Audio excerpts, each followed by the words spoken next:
for our monthly Zoom call.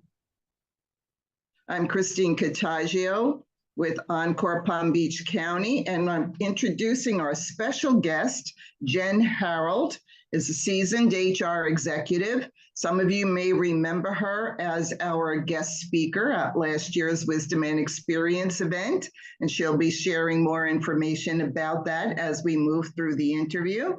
Jen, thank you so much for joining us. And Jen, introduce yourself and tell us a little bit about your personal journey. Sure, Christine. Well, first of all, thank you to you and Rosemary and Encore for inviting me back. Looking forward to our discussion this afternoon. So regarding my background, I've spent probably around 2 decades in the human resource and human capital space, a large portion of that time with the ODP Corporation, and just various different roles, everything from recruiting to learning and development, to then a number of leadership roles in the human capital space. And then last year, from a personal journey standpoint, a big part of what I came into was sort of this awakening, almost 15 years with the same company. Do I want to now pursue the balance of my career, another 10 to 15 years in the same organization, or do I want to break away and explore other companies, other opportunities, and look for growth in different ways? And so I did just that. There were also a lot of personal endeavors and personal reasons for me to pursue a change. And I knew jumping into a new opportunity, one from the next, just wasn't going to work for me. I do have 2 teenagers, one going off to college. I do spend a considerable amount of time also pursuing my kind of personal passions in the nonprofit space with mentoring. And so really wanted to take some time to identify for me, from a personal brand standpoint, how did I want to spend my professional hours and time. And so took a number of months to focus on just that. And now recently have joined an organization. It was new for me, not an organization that I was familiar with, but through my network, learned more about them.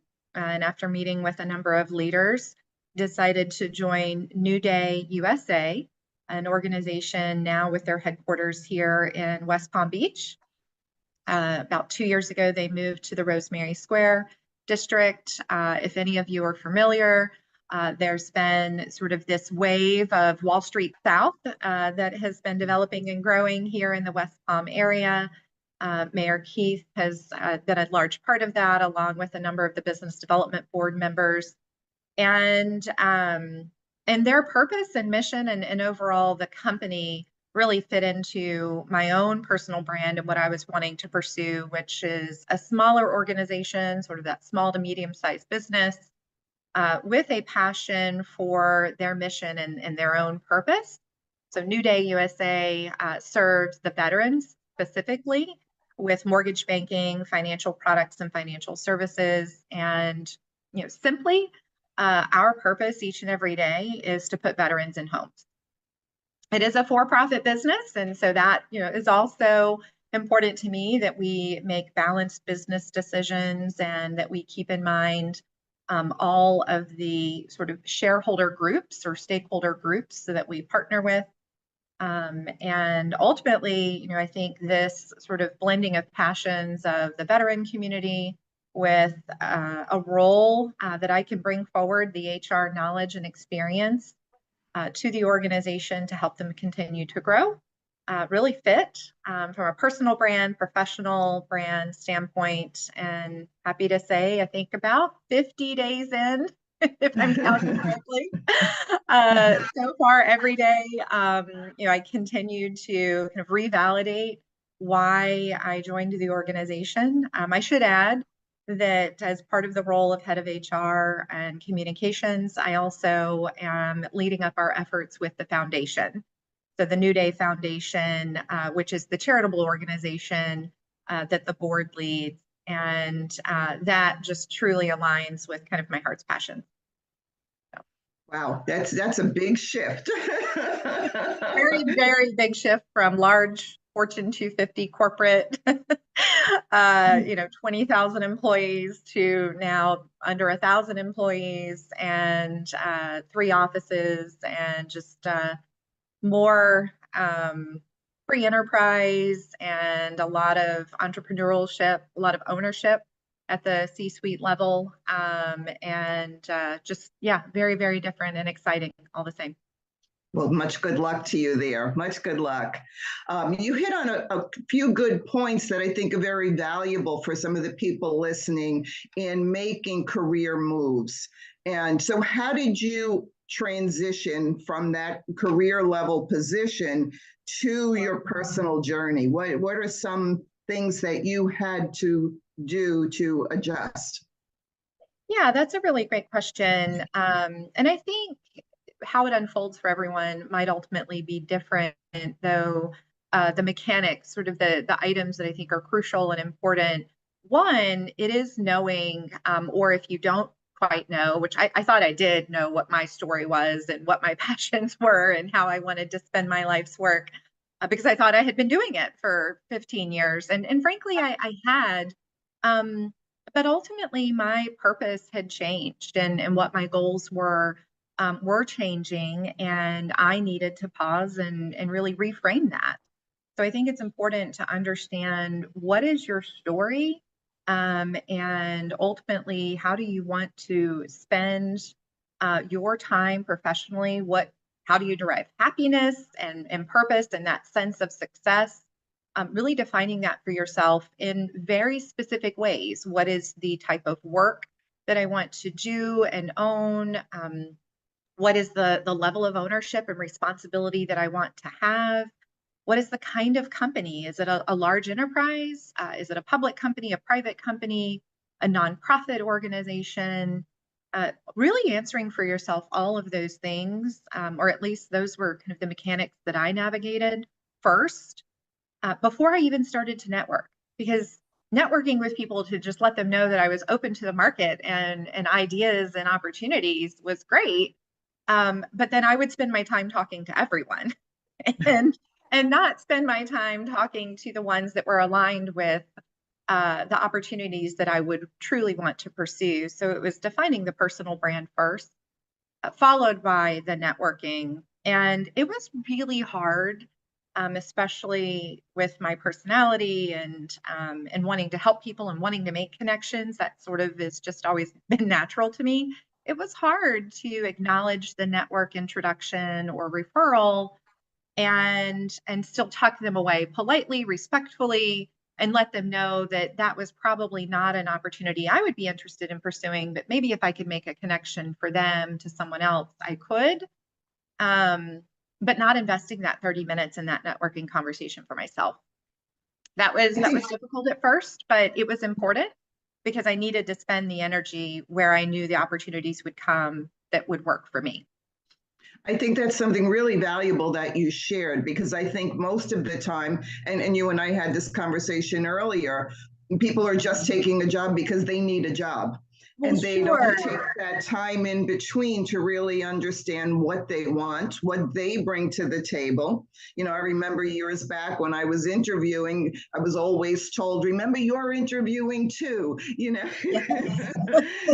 And I think a lot of times, especially in this climate, economic and demographic climate that we're in, people are just anxious to get a job, get a paycheck, and they don't really take that time to go introspective and understand what it is they actually need for themselves. Sure. And I fully can appreciate that.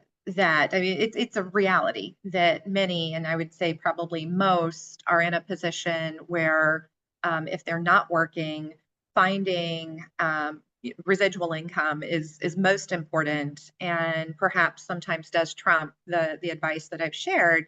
I recognize my situation is likely very different. That said, there are opportunities that in the interim, you can spend your time doing, whether it's consulting work or contracting opportunities. The gig economy, which has quite frankly been around for quite some time, but has really exploded. And even in that consulting space, there's the opportunity, there are a number of expert sites that have popped up. A lot of private equity firms and others leverage these sites, like Alpha Sites or Mosaic Research Management. There are a number of these companies that have gig opportunities, and they are looking for expert level, very experienced individuals on a subject matter basis. And those too are opportunities that could fulfill the need to have the residual income, while the focus can also be spent in between time on pursuing what exactly is it that I want to do on a more full-time or regular basis. And, frankly, you might also, through those contract opportunities or expert stints, you may find a different passion or a different type of company, or uncover something new and different that you incorporate into your search going forward. And I know that you and I had mentioned also about how significant volunteerism can be for exactly that. So how did you work that in? Yes. So I'm of the mind that I think everyone should spend a certain number of hours volunteering. I'm glad that it's community service and programs like that are now institutionalized into high school programs and even college programs. So those are phenomenal to see. I think young people, especially today, are growing their interest in getting involved in the community. I try to be an example of that. Personally, for me, I have spent, I would say, considerable amounts of time in the education sector, and focusing on mentoring with individuals that happen to be in either social or family circumstances that they're born into, and they did not choose, and they need a mentor or some amount of guidance to help them navigate. And so over the last number of years, where I've aligned my time and that interest is with an organization in Palm Beach County called Healthy Mothers, Healthy Babies. They have a number of programs available to mothers and expecting mothers across Palm Beach County, and specifically the teen mentoring program. So these are teen moms that often need just a listening ear and some guidance and some help with navigating not only their personal circumstances, but the wealth of available resources that are available. They just need the connections. They need to thread through those things and understand how to leverage them to the fullest advantage. And so for me, that is where I have spent a considerable amount of time. And it's if you have teenagers, or if you've had them at some point, if you pause long enough, you realize you actually can learn a lot from them. I certainly have anyway, and I have children of my own. They are teenagers. The relationship, though, I have with my mentee is very different, as it should be. And she is a 17-year-old mother of a 2-year-old. And frankly, seeing her grow, kind of physically, emotionally, mentally, et cetera, and pursue her high school diploma, pursue next steps that, quite frankly, 2 years ago, she didn't even think were possible or available to her, and really see the perseverance, the confidence, and the growth in her. Certainly, for me, that's meaningful and it's fulfilling. But I would like to think that I've learned a whole lot more through this journey than she has. Wow. And that's what I then take into, kind of the work world. You have to remember that those around you, everyone around you, is going through something. And, the perspective is really what I tend to continue to incorporate into the professional space. And that's why you're successful. Well, that's a lot of hard work. Yeah. So what advice would you offer to individuals that are looking to find meaningful opportunities, whether it be in volunteer or work, which were the tenets of what Encore is about? Sure. So what advice would you offer? Yeah. With the volunteer work, I think I try to keep it pretty simple. Number one, align yourself with your passions and continue to remain as involved as possible. You never know who you're working alongside with, who you're volunteering alongside with, and what opportunities that may bring. Be open to every opportunity, every conversation. And it's pretty simple. What do you do? What is your name? What do you do for work? And start there. Make sure that those questions are included in those sort of light conversations. On the professional side, I think some of the advice I would offer is also pretty simple and basic, but maybe we don't think about these things. I think especially because of companies leveraging AI or artificial intelligence for their screening processes, and maybe not leveraging as many recruiters or talent acquisition specialists to truly review each resume. And frankly, I'm not sure cover letters are even read anymore, although I will still tell you, send one. I think it comes down to things like, making the appropriate changes to things like job titles or job duties. A lot of times we tend to forget that a job title we hold in a company might be obscure. It might be very specific to the company that you're working for, or it might be so generic that it doesn't truly represent the role that you held. And I truly think that it's appropriate to make accurate modifications on the resume to things like the job titles and the duties, making sure you're including the buzzwords.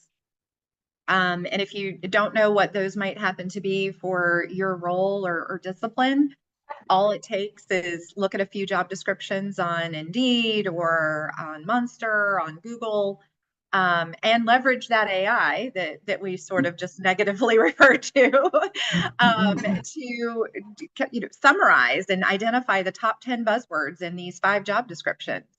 And those summaries and buzzwords absolutely should be not just once in the resume, I would say 2 or 3 times in the resume.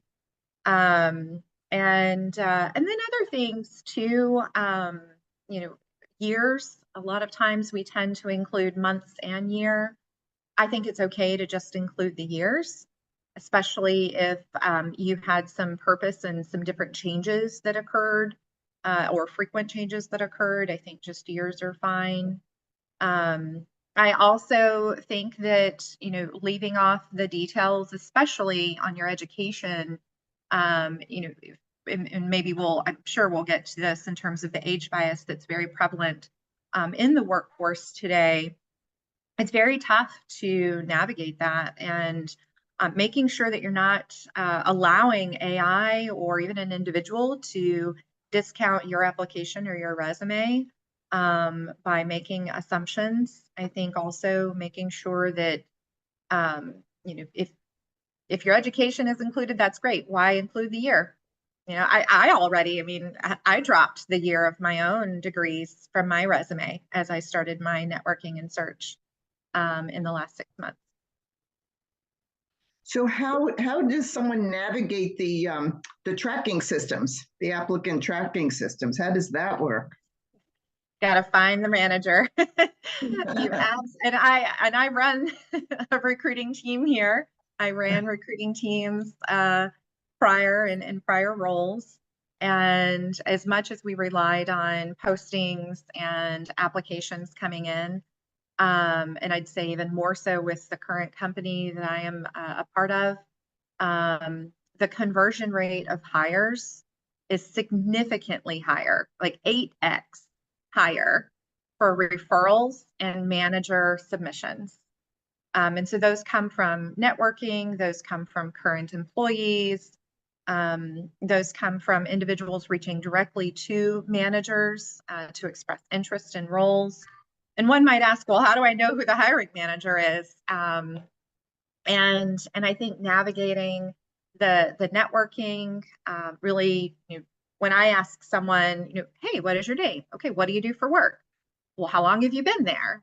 Who else do you work with? And maybe that's natural to me because I'm in HR, and I would just say, try it and try it and try it again until it becomes natural for you. Make sure that when you meet someone, when you're at Habitat for Humanity helping build houses or at an Encore luncheon, when you meet someone new, walk away with 3 more names from that conversation and find out who those individuals are. Hey, could you introduce me to Jen Harrold over at New Day? I would love to have a conversation with her. I think we could, connect on XYZ topic. Really use those connections to introduce you. That's how you're going to get to know the hiring leader and get to the top of the list. Hiring leaders are too busy to interview 5 or 10 people, and when we do the job for them, they're happy. Great advice. That's great advice. So as you touched on the fact about age bias in the workplace, now last year you did a fabulous presentation at the Wisdom and Experience event. And you spoke about the intergenerational workforce. And so how do some of the employers' policies and programs, how do they integrate older workers? How does that all come together? Sure. What I see, and then I think what, from a candidate standpoint, what we can consider taking advantage of, it is tough for organizations to come up with strategies to address all of the various different components when we step back and we think about the generational gaps that are continuing to exist, when we step back and think about then the diversity goals that a company may have, particularly a public company that has stated goals coming down from their boards, et cetera. It can be very tough for a company to find balance across all of those dimensions. And what I tend to find are, and even what we have here, are a few different programs to address various different things from a strategic standpoint. When we want to make sure that we're balancing the workforce, we may seek to bring in experts.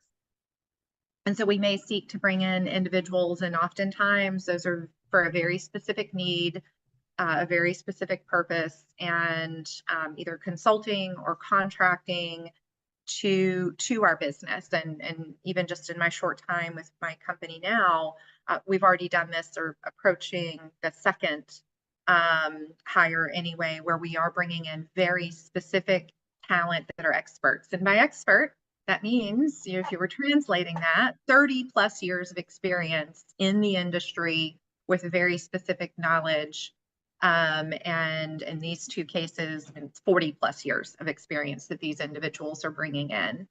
And that insight and that experience, no one with only 5 or 10 years of experience, quite frankly, so the younger age generations, they're just not frankly going to have.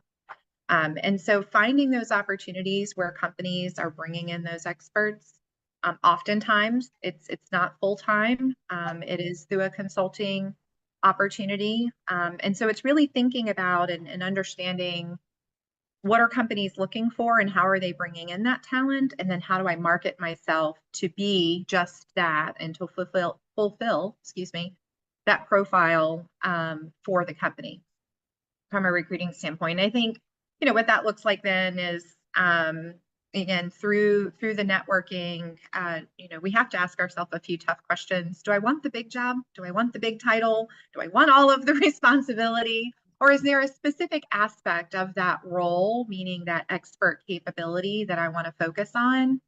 And in these 2 examples, these 2 talents, one we've already brought on board and one coming later this summer, that was the conversation, and that was just it. They didn't want the big job. They really wanted to focus their efforts in a very specific way, and they wanted the flexibility. And so I'm finding that to be the case more and more. So what would you suggest are some of the strategies that someone who is seeking a job would overcome those challenges and adversities? What kind of guidelines would you offer? Sure.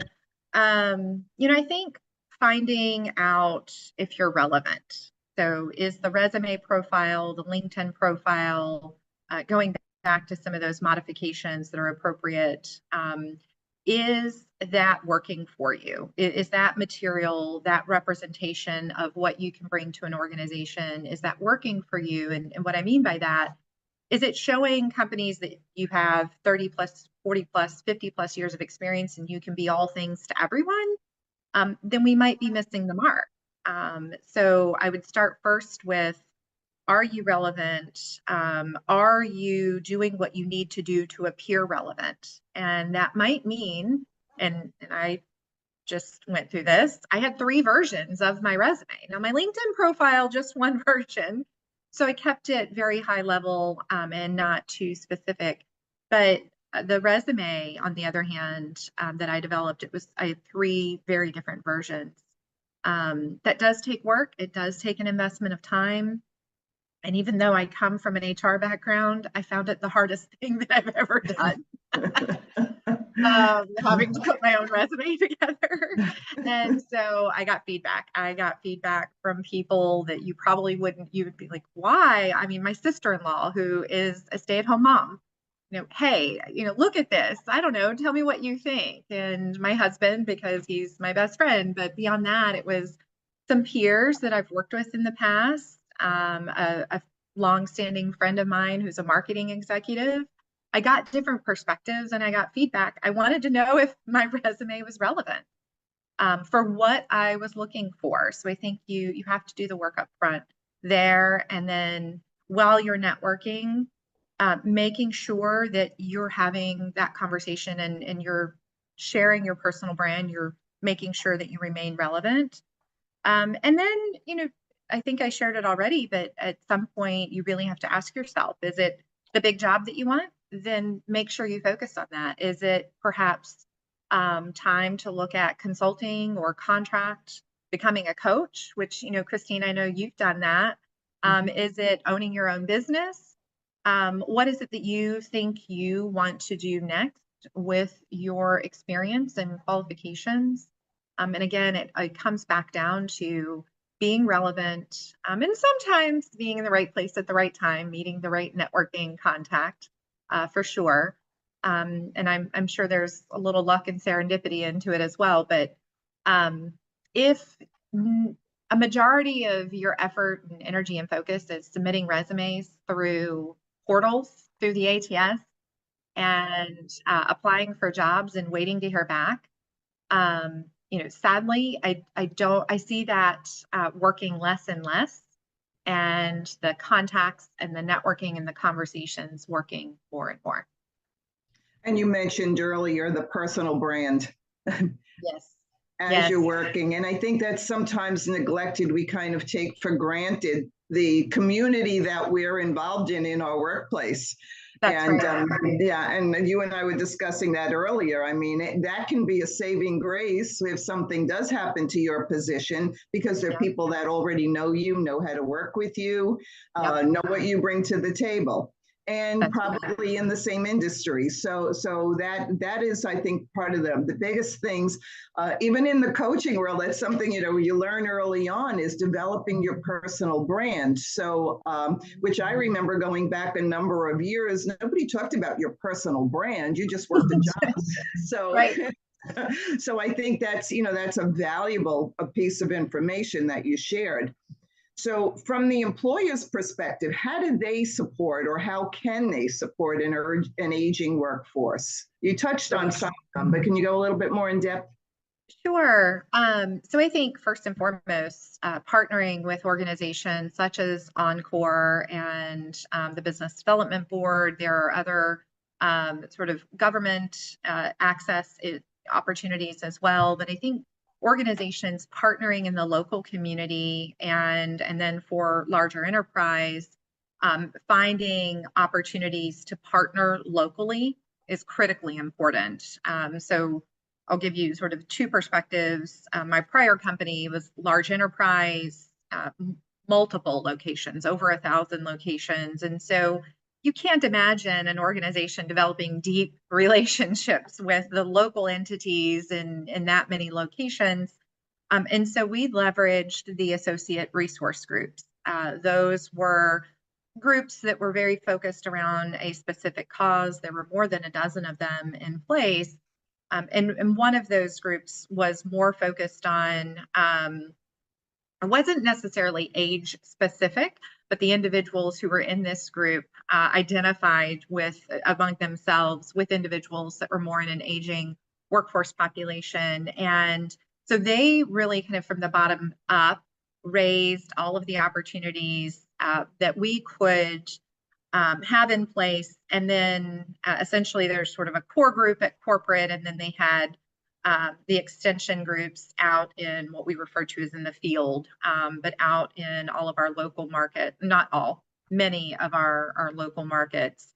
And so these were programs such as mentor programs where we had our more experienced workers, sometimes experts, but sometimes truly just experienced, having a number of years with the organization or in general. Mentors meant being mentors to our new hires coming in. And by new hires, sometimes that meant this was a recent college grad who, raring to go and thought they knew everything. And there's a lot to work through and learn when you're starting in the corporate space. And sometimes these were mentors to others that were in very similar positions. So I think there are programs like that larger companies can pursue. I think in a company of my current company of this size, we can become more intimately involved in our local communities and with organizations, everything from speaking events to just posting positions and having access to the network, access to those opportunities. And I think, companies, in my opinion, there's a certain obligation that you have to giving back to your local community.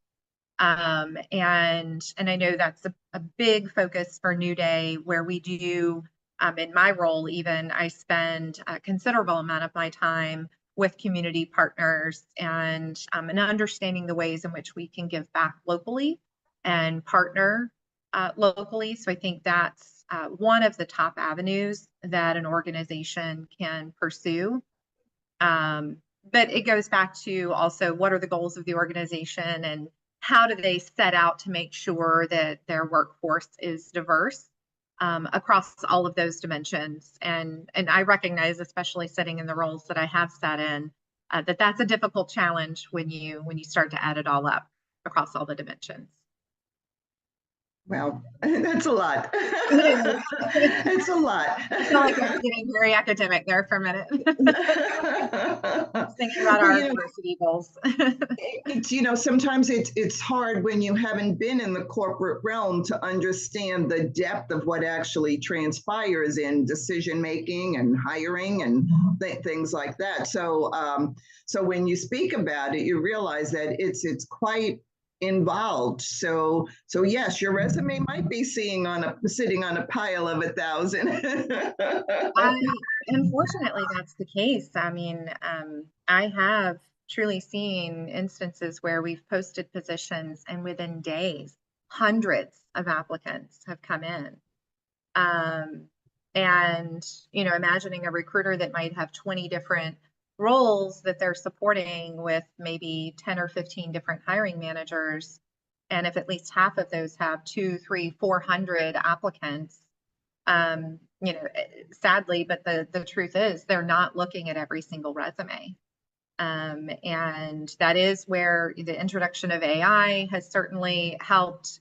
And also, at the end of the day, if they're going just in, you have some recruiters that truly just go in order. The very first resume, they'll start looking at that. And when they get to a few that start to look good, they stop. But that's a few within that first maybe 50.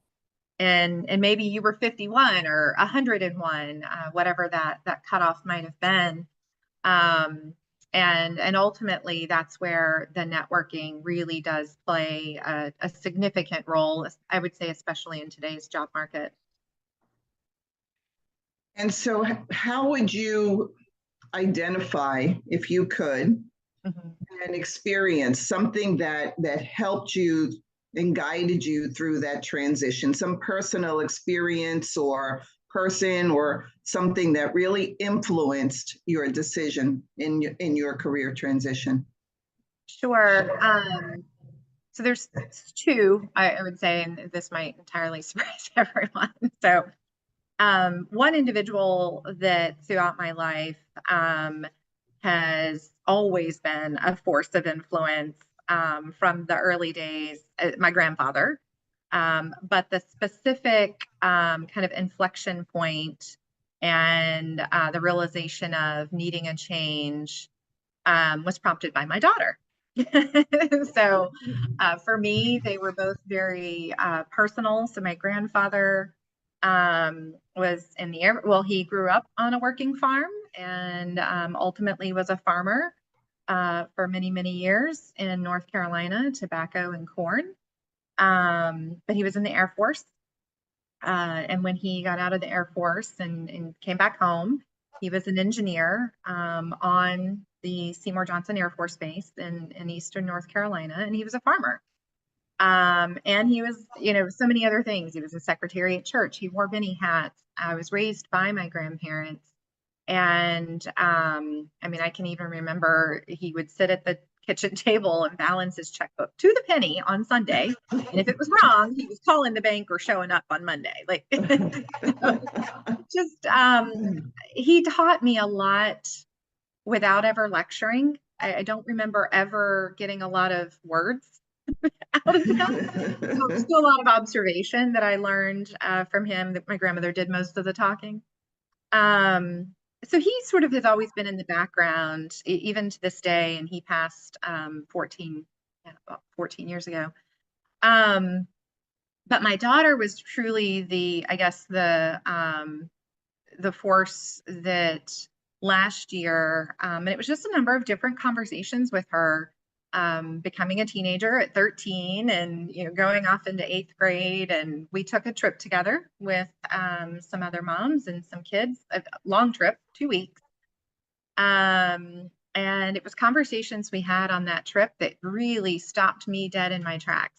I was doing a much better job at work than I was at being a mom, and if you ask me, I think being a mom is the most important job. And so I had to reprioritize. And that's what led me down that kind of personal journey of, okay, well, what is that personal brand? How do I want to be known by everyone, not just my boss and the people that count on me at work?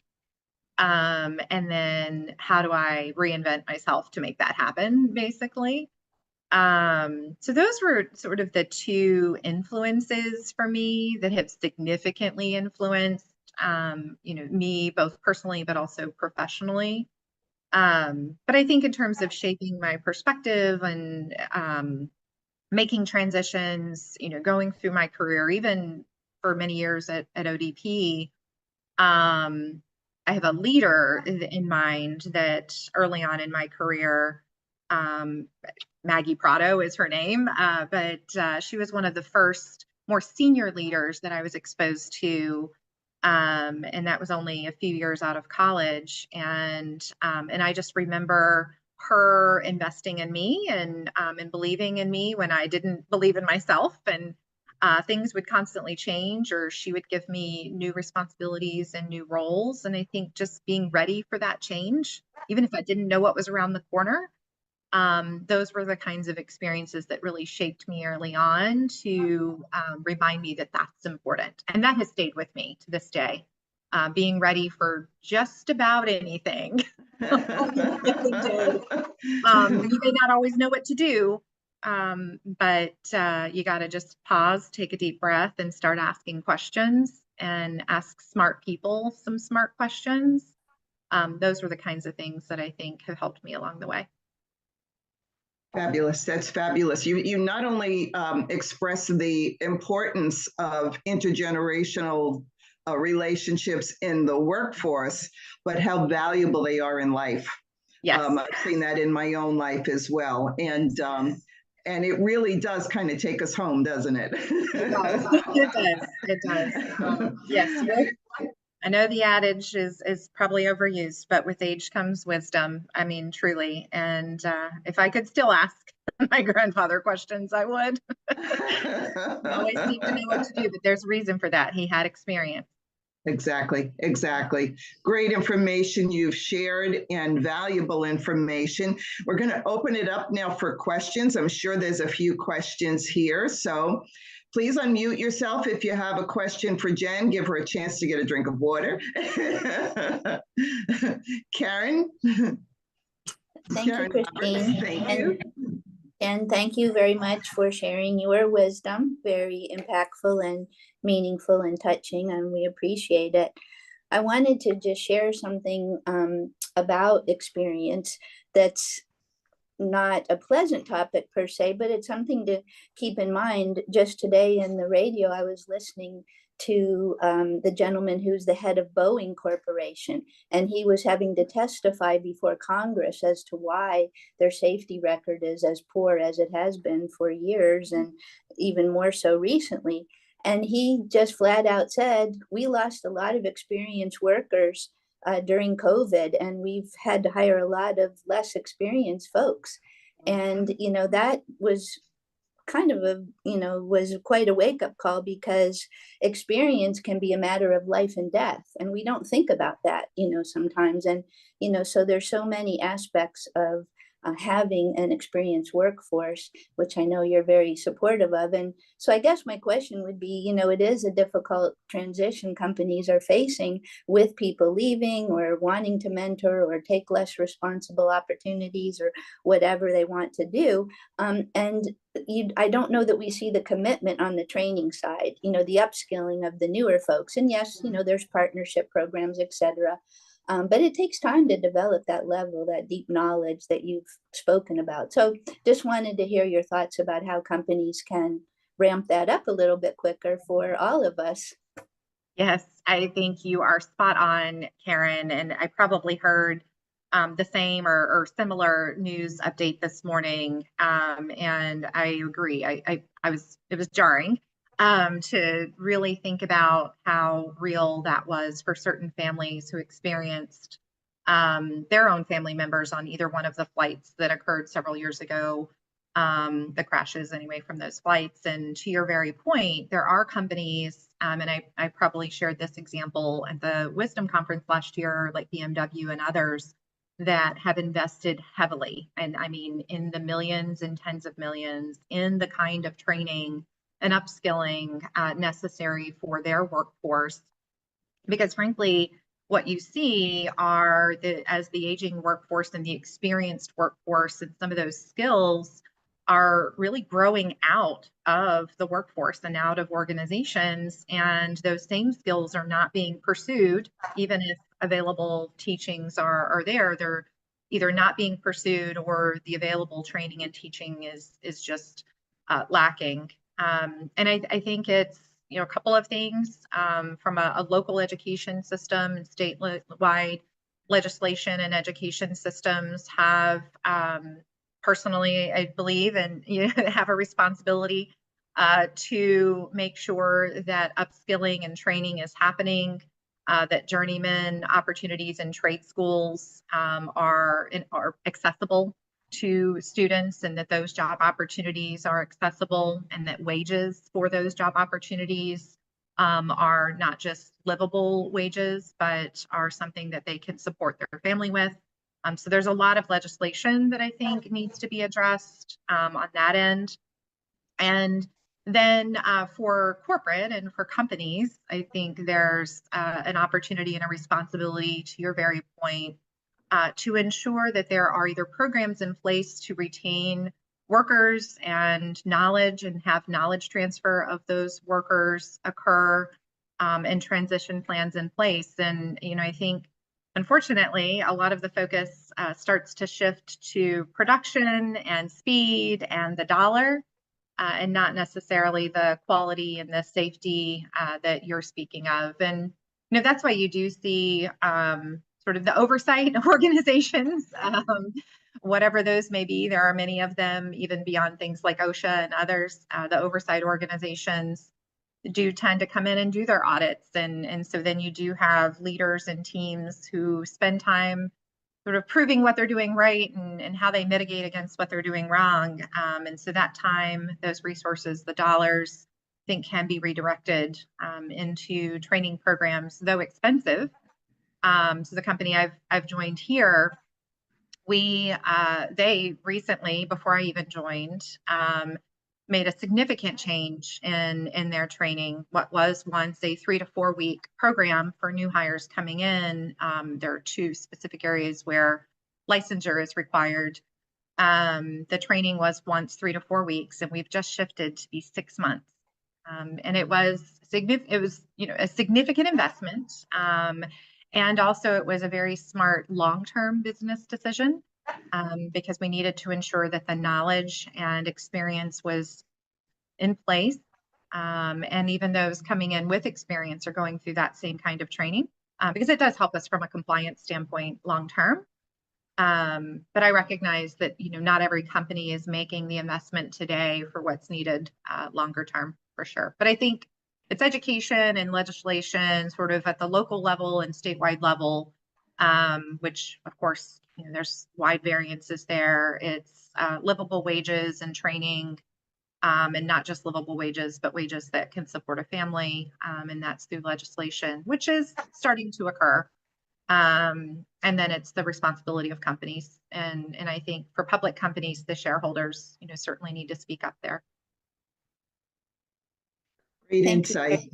Mhm.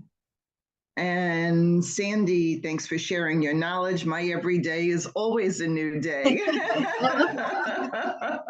love that. Thank you, Sandy. Rosemary, do you have a question? Unmute yourself, Rosemary.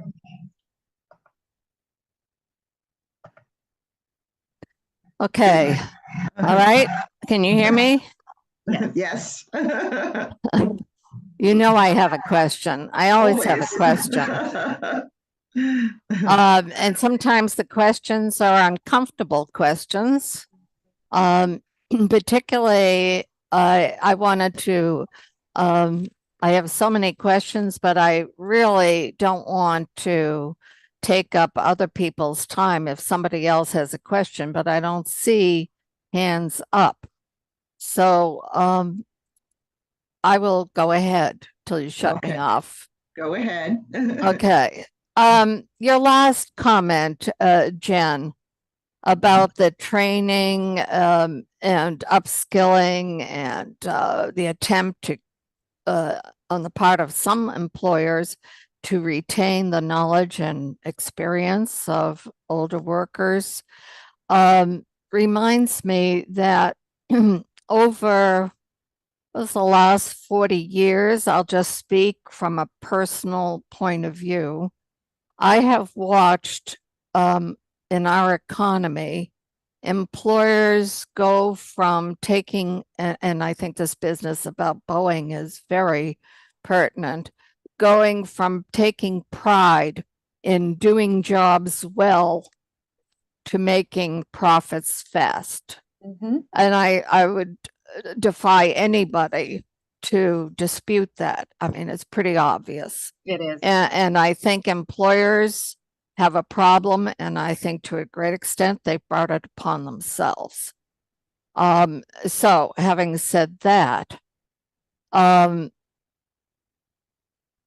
seems to be a focus with everyone these days, and I see it even in communications with people, about let's do it fast and technology and speeding up, all of which saves money.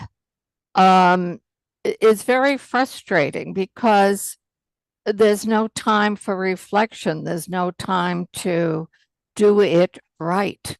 Mm-hmm. And so I think we're going to see more problems like Boeing has, because we discourage people from taking the time to do it right. And I was reminded of an old-fashioned phrase, particularly in the construction industry, when my son was building houses out on Nantucket. He learned that to do the job right and well, you measure twice and you cut once. That is a mentality that seems to have vanished from the workplace. Mm-hmm. All it is let's get it done fast. Doesn't matter whether it's right or not. So I don't know. I think it's going to take a long time to move out of that kind of mentality. Would you want to comment on that? Yes, and I would the measure twice, cut once. My grandfather always used an expression like that. I am It's very sure, familiar. because he Very came familiar. from a generation that was trained well Yes. and So took pride in their work. that's right. I think what I would offer, and in my perspective, appreciating the that perspective of the craftsmanship and the taking pride in one's work, and seeking to ensure that we're moving in the right direction and everyone is on the right page and that we're doing the right things. While I keep that in my background personally, what has served me well in the workplace of go fast, directionally correct is good enough, or 80-20, whatever those phrases might be. What has served me well, and with my current team that I've taken on, is, and I actually have a little sign here as a reminder to myself, you don't have to be perfect to be amazing. But you do have to seek and ask the questions and seek the guidance and seek the feedback and the knowledge along the way. And so as you, especially if you're in a position where you're learning something new, and that's that whole concept, that idea of how do we pass the knowledge down from generation to generation?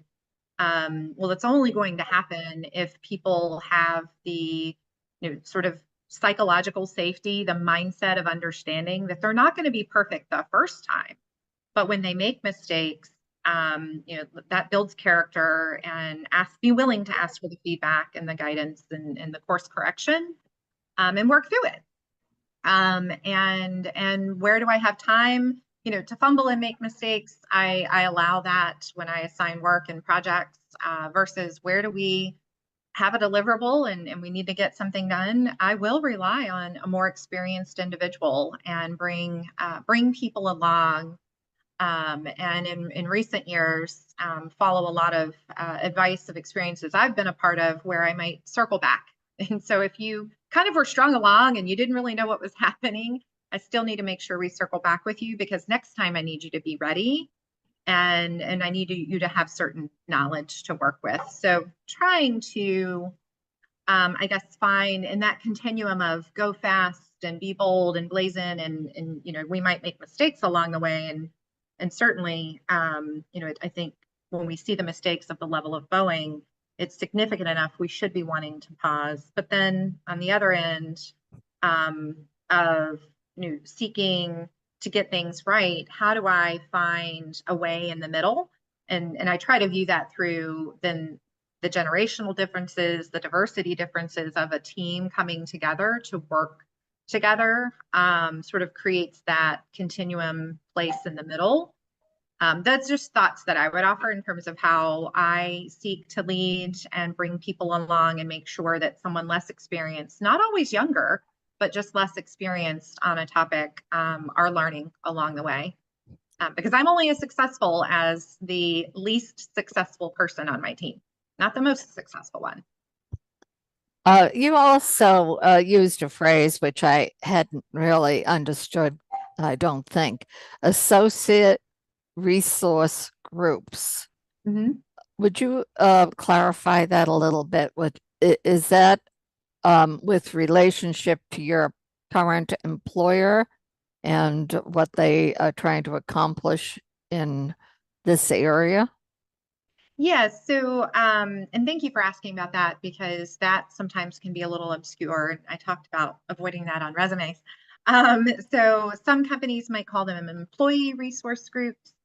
We referenced associate resource groups, but nonetheless, many different companies, especially larger corporations, do sort of create the framework and allow for these groups to somewhat naturally form. There are charters that are typically in place.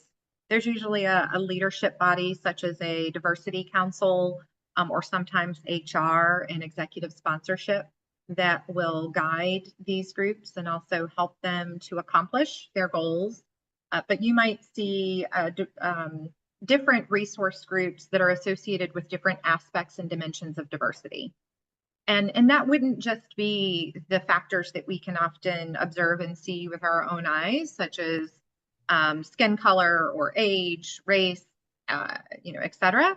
That might also be with other dimensions of diversity that we may hold internal. So kind of our thinking or our beliefs and our belief system. So yes, there are a number of companies that, yeah, thank you, Karen. Affinity groups is also referenced in other companies. But companies that you're probably familiar with, such as Google or Verizon or Coca-Cola, GE, a lot of larger organizations leverage these groups. So as part of their diversity council or even their charter and their strategy around diversity. And so age-based groups also exist within organizations. So are these groups within the employee group, employer organizations? Is that what they are? That's right. Okay. So as you probably know,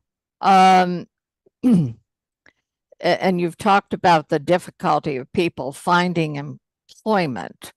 One of the reasons we started Encore, Palm Beach County, 8 years ago, is we observed that a lot of people were having problems getting noticed on the websites like Google and Monster and so forth.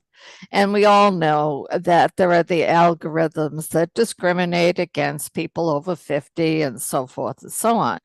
Rather than deal with that frustration, we decided to look at what employers here in Palm Beach County, since most people didn't want to move to another state, they want to find employment where they live. And Palm Beach County has a lot of, they have large companies like Office Depot, but they have small to medium-sized companies, many of which don't advertise on Google or Monster because of the cost of doing so. We decided to focus our efforts on identifying those employers here in Palm Beach County that welcome mature workers, value their wisdom and experience. And so we've tried to do that through events like this, through our Wisdom and Experience Awards event, and particularly by carrying job boards for those kinds of employers, age-friendly employers on our website. Do you have any suggestion about what more we could do to bring the parties together, the people looking for work and the employers looking for them? Sure. I'm sure I could give it some thought. I mean, when you think about sort of addressing a problem like that, and how does a small but mighty team try to make inroads with any X number of employers and get the messaging out there, and develop the relationships, that could be a significant task. But one that I certainly would be interested in and willing to partner on. A few rough ideas off the top of my head do occur in terms of a communication campaign. But beyond that, I think, specifically then targeting the chambers, the economic development boards, the entities, the public entities that exist within Palm Beach County across our different cities and municipalities also come to mind.